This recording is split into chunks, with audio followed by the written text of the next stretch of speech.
Good morning. Last week we read lots of books that were information books about different types of transport. We read Tremendous Tractors, Brilliant Boats, Amazing Aeroplanes and Super Submarines. And we're going to read some more information books this week as well. But as it's Monday and it's the start of the week, I thought I'd start with a storybook. And I thought we'd do a storybook because the character in this story is in lots and lots of stories, and he's a brilliant character to come up with your own stories about because it's such a lovely idea.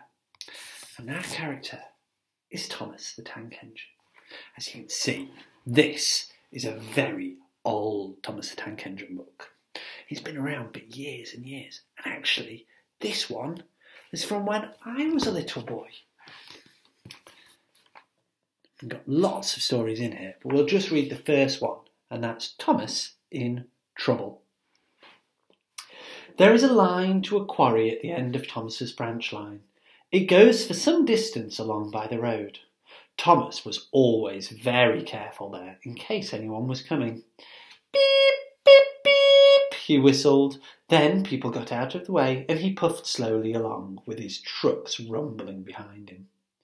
Early one morning, there was a policeman standing close to the line. Thomas liked policemen. He had been a great friend of the constable who used to live in the village. Beep, beep, good morning, Thomas whistled. Thomas expected that this new policeman would be as friendly as the other one. He was sorry to see that the policeman didn't look friendly at all. The policeman was red in the face and very cross. Disgraceful, he spluttered. I didn't sleep a wink last night. It was so quiet. The policeman looked at Thomas. And now, he said, engines come whistling suddenly behind me. Oh, I'm sorry, sir, said Thomas. I only said good morning to you. Where's your cowcatcher, lad? He asked sharply. But I don't catch cows, sir. Don't be funny! Don't you be funny with me! Snapped the policeman. He looked at Thomas's wheels. No side plates either, he muttered, and he wrote in his notebook. Then he spoke sternly to Thomas. Engines going on public roads must have their wheels covered and a cowcatcher in front. You haven't, so you are dangerous to public. Rubbish, said Thomas's driver. We've been along here hundreds of times, and there's never been an accident. Hundreds of times? That makes it worse, said the policeman, and he wrote, regular lawbreaker in his book. Thomas's driver climbed back into the cab, and Thomas puffed sadly away. Bit sad now.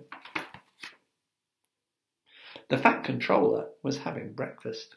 He was eating toast and marmalade. His wife had just given him some more coffee. The butler came in. Excuse me, sir, he said. You are wanted on the telephone. Bother that telephone, said the Fat Controller. I'm sorry, my dear, he said a few minutes later. Thomas is in trouble with the police, and I must go at once. He gulped down his coffee and hurried from the room.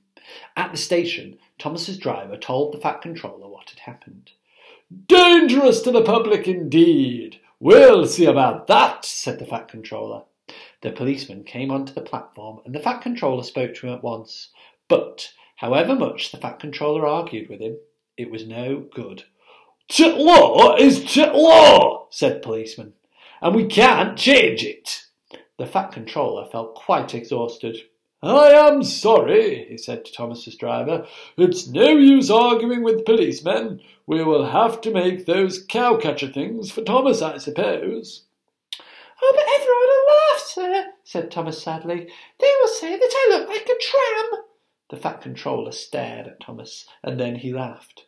Well done, Thomas. Why didn't I think of it before? He said. We want a tram engine, he went on. When I was going on my holiday, I met a nice little engine called Toby. He hasn't enough work to do and he needs a change. I'll write to his controller at once. A few days later, Toby arrived. That's a good engine, said the Fat Controller. I see that you have brought Henrietta with you. You don't mind, do you, sir? Asked Toby anxiously. The station master wanted to use her as a hen house, and that would never do. "Oh, no, indeed not," said the Fat Controller gravely. "We couldn't allow that." Toby made the trucks behave even better than Thomas did. At first, Thomas was jealous, but he was so pleased when Toby rang his bell and made the policeman jump that they have been firm friends ever since.